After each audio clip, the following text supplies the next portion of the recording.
एक बार की बात है, गौतम बुद्ध अपने शिष्यों के साथ एक गांव से दूर किसी बड़े नगर की तरफ जा रहे थे। गर्मी के दिन थे और रास्ता भी बहुत लंबा था। गौतम बुद्ध अपने शिष्यों सहित बहुत देर से चल रहे थे, जिस वजह से उन्हें बहुत प्यास लगती है।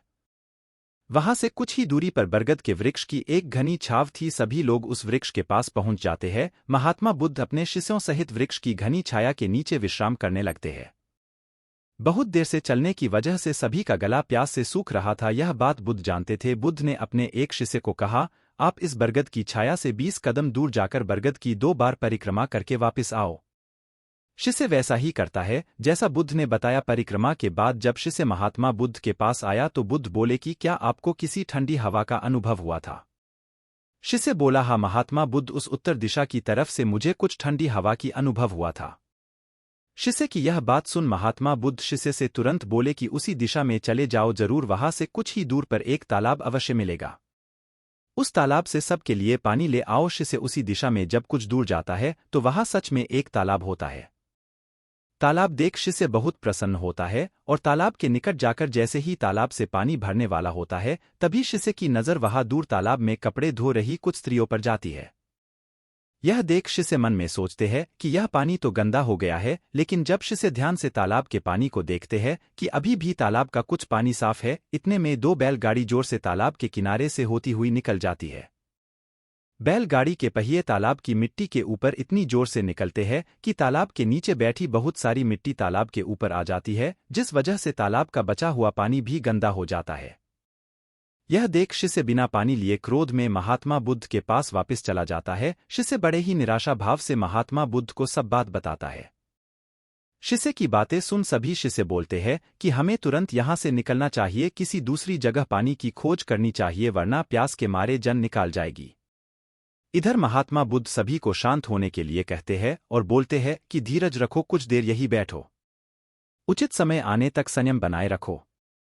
सभी महात्मा बुद्ध की बात सुनकर शांत हो जाते हैं और वहीं बैठ जाते हैं। कुछ समय बीत जाने के बाद महात्मा बुद्ध फिर से अपने शिष्य को उसी तालाब से पानी लाने के लिए कहते हैं। शिष्य बिना कोई सवाल किए उसी तालाब से पानी लेने के लिए फिर से चला जाता है। तालाब की हालत देख शिष्य को यकीन नहीं होता, तालाब का पानी पूरी तरह से साफ होता है। यह देख शिष्य बहुत खुश होता है और पानी भरकर महात्मा बुद्ध के पास जाता है। सभी पानी पीकर अपनी प्यास बुझते हैं, लेकिन अभी भी सबके मन में ये एक सवाल था कि आखिर यह चमत्कार हुआ कैसे? तालाब का सब पानी तो गंदा था।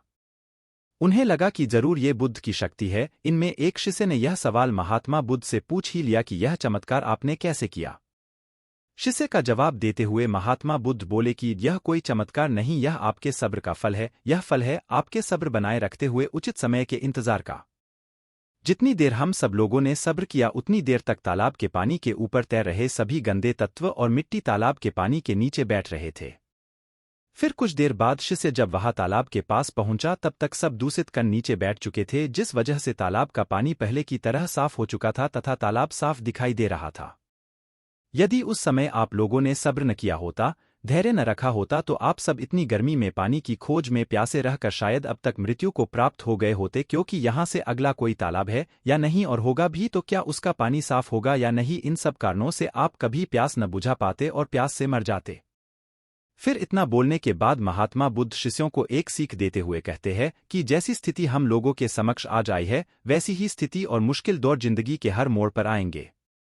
तब उस समय भी आपको ऐसे ही संयम बनाए रखना होगा और अपने विवेक से काम लेते हुए ही आपको एक उचित फैसले के साथ सही नतीजे पर पहुंचना होगा।